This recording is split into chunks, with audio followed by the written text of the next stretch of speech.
இந்த சாந்தியும் சமாதானம் உண்டாகட்டும். ஒரு சிறிய திரைப்படத்திற்கு பெரிய அரங்கமும் அதிகமான ஆட்களும் முதல் முறையாக இந்த திரைப்படத்திற்கு பார்த்துருக்கேன்.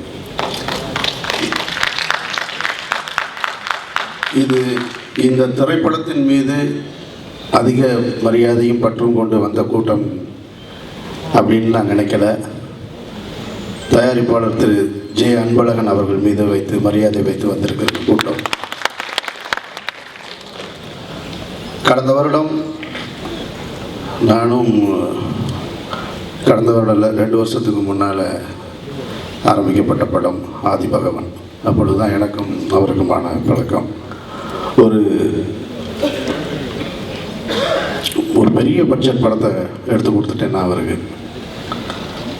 அதனால தான் அப்படி ஒரு சின்ன பட்ஜெட் படத்தை இப்போ உடனே வாங்கி பண்ண வேண்டிய ஒரு சூழ்நிலை.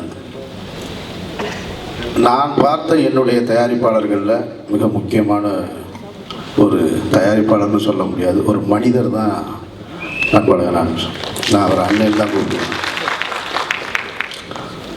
2006 ஒரு சின்ன படம் எடுத்தேன். அன்றைக்கு பருத்தி வீரன் ஒரு சின்ன படத்தை எடுத்து கொடுத்து ஒரு தயாரிப்பாளருக்கு அதிக லாபத்தை இன்றைக்கும் அந்த ஓடிய நாட்களை வசூல் சாதனை முறியடிக்க முடியாத அளவுக்கு ஒரு திரைப்படத்தை ஒரு தயாரிப்பாளருக்கு எடுத்து கொடுத்து அந்த தயாரிப்பாளரிடமிருந்து இன்னமும் எனக்கு வர வேண்டிய பணத்தொகை கூட வந்து சேராத காலகட்டத்தில்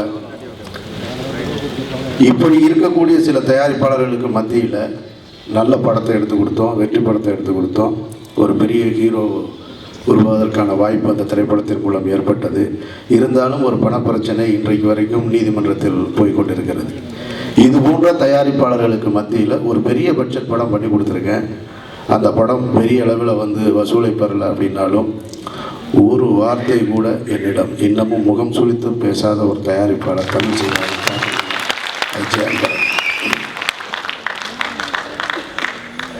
நிச்சயமாக இப்படி ஒரு தயாரிப்பாளர் கிடைக்காது. அவர் ஒரு அரசியல்வாதியும் கூட, கரண்டில் இருக்கிற சிட்டிங் எம்எல்ஏவும் கூட. இருந்தாலும் ஒரு நாள் கூட என்னிடம் அவர் ஒரு அரசியல்வாதி போல் நடந்து கொண்டே கிடையாது. ஒரு சகோதரனை போல தான் நடந்து கொண்டேன். உண்மையிலே எனக்கு வருத்தமாக இருக்குது, உங்களுக்கு நான் பருத்தி வீரனை எடுத்து கொடுக்கலையே அப்படின்னு சொல்லி. நிச்சயமாக பருத்தி வீரன் மாதிரியான ஒரு திரைப்படத்தை அதே தளத்தில், வில்லேஜ் தளத்தில் உங்களுக்கு நான் திரும்பவும் ஒரு படம் பண்ணி கொடுப்பேன் அப்படின்னு இந்த மாதிரி.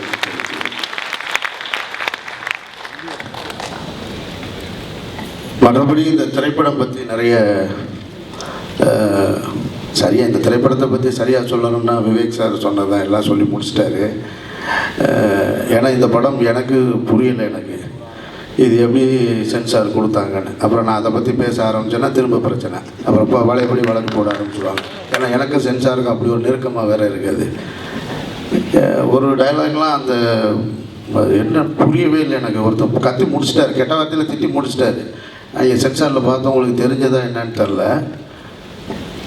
அந்த அளவுக்கு இப்பொழுது கரண்டில் இந்த போன்ற ஒரு படங்களை விரும்புகிறார்களா இல்லையா, படம் ஓடணும் அப்படின்றது எனக்கு வந்து மனதார நான் வேண்டிக்கிறேன் இறைவன்ட்ட.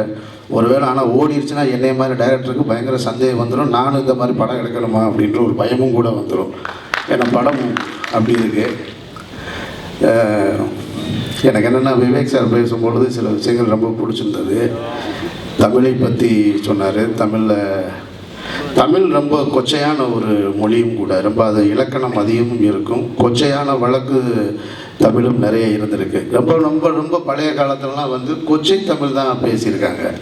அதற்கு பின்னால் தான் அப்புறம் புராண காலத்து திரைப்படங்களில் நம்ம பார்த்துருப்போம் இல்லையா, நாதா அப்படின்ற மாதிரியான தமிழ்களும் இருந்திருக்கு. ஆனால் உண்மையிலேயே உலகத்திலேயே வந்து தமிழுக்கு இருக்கக்கூடிய பெருமை வேறு எதற்குமே கிடையாது. ஆனால் அந்த தமிழுக்குரிய பெருமையை சொல்லும்போது கூட என்ன தேவைப்படுகிறதுனா விவேக் சார் சொன்ன மாதிரி வெல் பிளான்டு, ஸ்ட்ரக்சர்டு அப்படின்னு சொல்லி ஒரு ஆங்கிலத்தில் தான் சொல்ல வேண்டியது இருக்குது, ஆர்கனைஸ்டு அப்படின்னு. அதனால் இப்போ இங்கே தமிழ் என்பதே ஆங்கிலமும் கலந்து ஒரு தமிழாக வந்து போயிடுச்சு. அது தவிர்க்க முடியாத ஒரு மொழியாகிவிட்டது. அதுவும் சென்னை போன்ற நகரத்தில் வந்து தமிழ் சுத்தமாக நான்லாம் பல இடங்களில் வெறுமனே தமிழ் மட்டும் போய் பேசினா கொஞ்சம் மரியாதை கூட கம்மியாக இருக்கிற மாதிரியான ஒரு சூழல் வந்துருச்சு. அதுவும் ஃப்ளைட்லலாம் ஏறி உட்காந்தா சுத்தம் ஒன்றுமே கிடையாது. அவன் என்ன பேசுகிறான் நமக்கு புரிகிறதில்ல, நம்ம என்ன சொல்கிறோன்னா அவங்களுக்கும் புரிகிறது கிடையாது. ஒன்றும் இல்லை, ஒரு காஃபி வேணுமான்னு கேட்பாங்க, அதை தான் 10 நிமிஷமாக கேட்பாங்க, அதுவே புரியாது. அது வெறும் சைகையில் காமிச்சிட்டா கூட புரிஞ்சிடும் நமக்கு. ஸோ அதனால் தமிழ் என்பது அது நம்மளுடைய மிக முக்கியமான மொழியும் கூட, அழிக்க முடியாத மொழியும் கூட. ஆனால் இன்றைக்கி வழக்கத்தில் அது மாறி இருக்கிறது என்பது அது ஒரு தவிர்க்க முடியாத உண்மை. அதையும் நாம் இன்றைக்கி புரிஞ்சுக்கிறணும். மற்றபடி யாரடா மகேஷ் திரைப்படம் ஒரு ரசிகனாக நானும் பார்ப்பதற்கு ஆவலாக இருக்கேன். நான் இந்த படம் வெற்றியடைய எல்லாம் வல்ல இறைவனை வேண்டிய பாருங்கள்.